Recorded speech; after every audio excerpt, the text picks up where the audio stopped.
I don't think I know a more divided group than those who read Tia Williams, and I want to talk about it because my first introduction with Tia Williams was from the Misconnection, and I thought it was great. I thought it was great. So let's get into it. This is my review.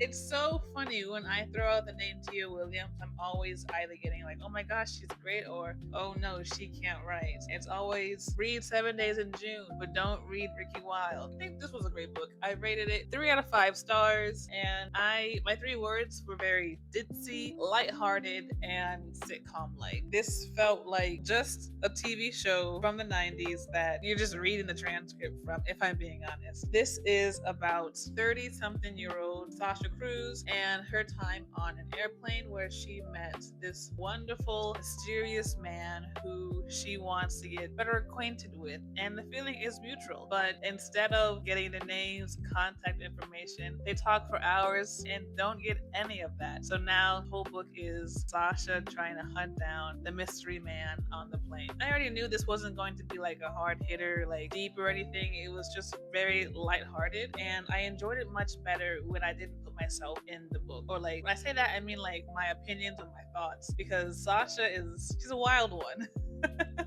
No pun intended with wild, but she kind of crazy.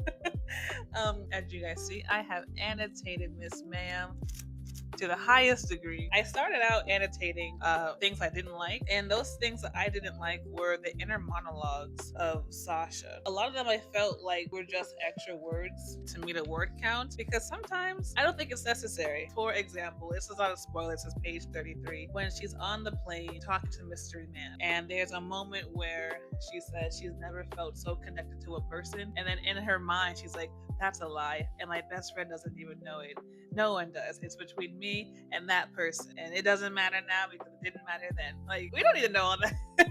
I feel like we don't need to know that as a inner monologue thought. I think the biggest part I liked about the book was Wes. I think he's the most level-headed person. He can act a fool sometimes, especially towards the end, but he was just in his feelings. And I think he was a great foundation, or a great sturdy person to have in Sasha's airhead life. But I really think it's good. I don't understand. In my book club, more people disliked this book than they liked it, which doesn't make sense because a lot of them also liked If I Ruled the World by Amy DuBois Barnett. And so I had already, when I was reading this, I was automatically thinking like, yeah, this is going to be a really good conversation for a book club, because I didn't like that book, but I liked this book. Felt like Mystery Man was the relationship we made along the way, because once you get into it, it starts to make sense where the story is going to be headed. If you're looking for something that's romantic but also like sensible, you're not gonna find it here. This is just for the girlies who like adventure, who like to run around in circles because it makes them excited. If you really love the chase and romance, you're gonna love this.